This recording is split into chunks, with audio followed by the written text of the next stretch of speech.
I'm interviewing men on what they think of their wives' cooking. How would you rate your wife's fried chicken? Oh, excellent. Would you describe it?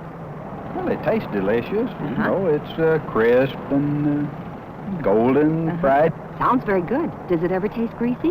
No, I can't stand greasy foods at all, you know. Mr. Harris's wife certainly knows how to fry chicken he likes.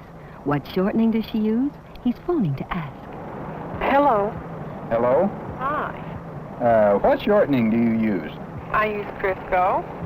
She says she uses Crisco. More wives use digestible all-vegetable Crisco. Crisco fries crisp and doesn't add greasy taste. How long have you used it? How long have we been married? Oh, 19 years. Honey, I've used Crisco a long, long time. You know that. Says she's used it a long time. See? Women who cook to please men cook with Crisco.